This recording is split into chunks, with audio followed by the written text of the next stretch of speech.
શિક્ષણના મુદ્દાનું મહત્વ આખા ભારત દેશને સમજાય એવા આદરણીય મનીષ સિસોદિયા સાહેબનું હું ગુજરાતમાં અને સુરતમાં હાર્દિક સ્વાગત કરું છું। એવા જ આપણા માર્ગદર્શક અને જેણે આમ આદમી પાર્ટીને ગુજરાતની અંદર સ્થાપના કરવાનું કામ કર્યું, જે ભાજપવાળા અને કોંગ્રેસવાળા એવું કહેતા હતા વર્ષોથી કે ગુજરાતમાં ત્રીજી પાર્ટી નહીં ચાલે, ઈ ત્રીજી પાર્ટીને ગુજરાતમાં ચાલતી નહીં દોડતી કરનારા मनोजभाई सोरठियाનું ખૂબ ખૂબ હૃદયપૂર્વક સ્વાગત કરું છું। અને એવા જ જેણે હંમેશા આમ આદમી પાર્ટી માટે તન મન ધન સમર્પણ કર્યું છે એવા આપણા સૌના સુરત શહેરના નેતા ભાઈ શ્રી રામભાઈ ધડુક અને ગુજરાત પ્રદેશના નેતા રાકેશભાઈ હિરપરાનો પણ હું આ તબક્કે ખૂબ ખૂબ આભાર વ્યક્ત કરું છું।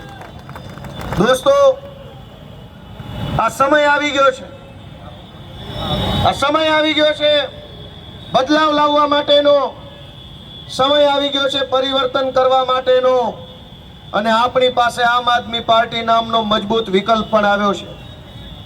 છેલ્લા 30 વર્ષથી સુરત મહાનગરપાલિકામાં, ગુજરાતની વિધાનસભામાં અને કેન્દ્રમાં પણ 10 વર્ષથી ભાજપની સરકાર હોવા છતાં પણ આજ આપણા સુરત શહેરની અંદર વિશ્વ કક્ષાની કહી શકાય એવી એક પણ સુવિધાઓ નથી। આખા સુરત શહેરની અંદર ટ્રાફિક, પાર્કિંગની અસુવિધા, ચોમાસામાં પાણી ભરાઈ જવું, શાળાઓના ઠેકાણા નહીં, દવાખાનાની હાલત સારી નહીં, અને તેમ છતાં કોઈ સાંભળવા વાળું નહીં। આ પરિસ્થિતિ પેદા થઈ છે છેલ્લા 30 વર્ષમાં।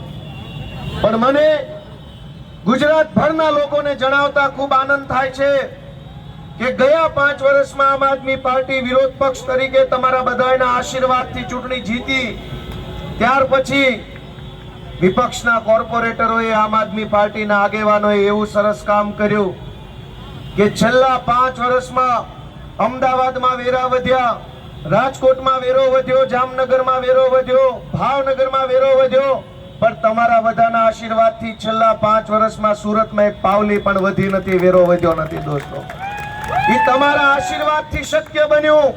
તમારા આશીર્વાદ ન હોત તો શક્ય ન બને, અને આમ આદમી પાર્ટી ન હોત તો આ બધા જ લોકોને કરોડો રૂપિયાના વેરાનું નુકસાન ગયું હોત।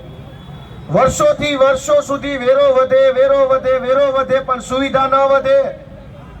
આમ આદમી પાર્ટીને તમે આશીર્વાદ આપ્યા પછી વેરો નહીં, સુવિધા વધી છેલ્લા 5 વર્ષમાં। અને જણાવતા મને ગર્વ થાય કે રાજકોટમાં નહીં, ભાવનગરમાં નહીં, વડોદરામાં નહીં, અમદાવાદમાં નહીં, જામનગરમાં નહીં, ક્યાંય પણ મહાનગરપાલિકા સંચાલિત ધોરણ 11-12 ની શાળાઓ નથી।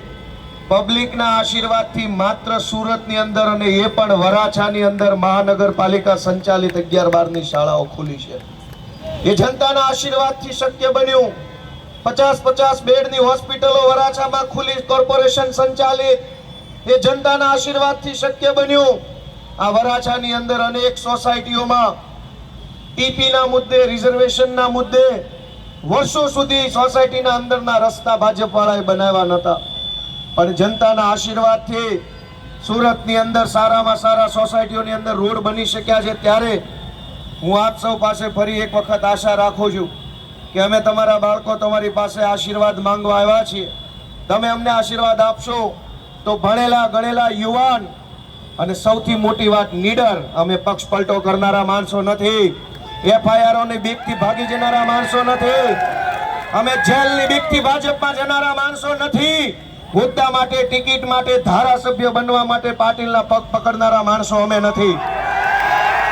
પાટીલ અને સંઘવીની હેસિયત હોય તો ગોપાલ ઇટાલિયાને ગોળી મારી દે, બાકી અમે એવા મરદ માણસો છીએ કે જીવીએ ત્યાં સુધી ઝૂકીએ નહીં, જીવીએ ત્યાં સુધી પાટીલ સંઘવી જેવા લોકોના તળિયે ચાટશું નહીં, એને તળિયે નમીએ નહીં, એવા મરદ માણસો અમે છીએ।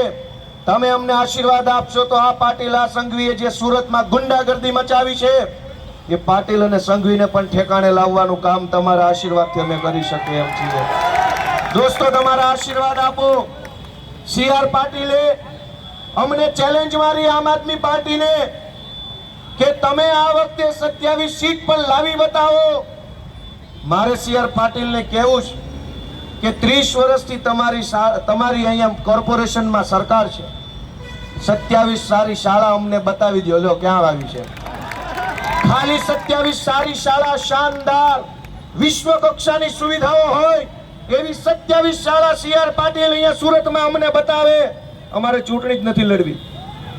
30 વર્ષથી સુરતમાં સત્તામાં છે, છતાંય ચેલેન્જ અમને નથી મારવાની. ચેલેન્જ કાંઈક કામ કરીને મારો કે આવી શાળાઓ ક્યાંય દુનિયામાં નહીં હોય.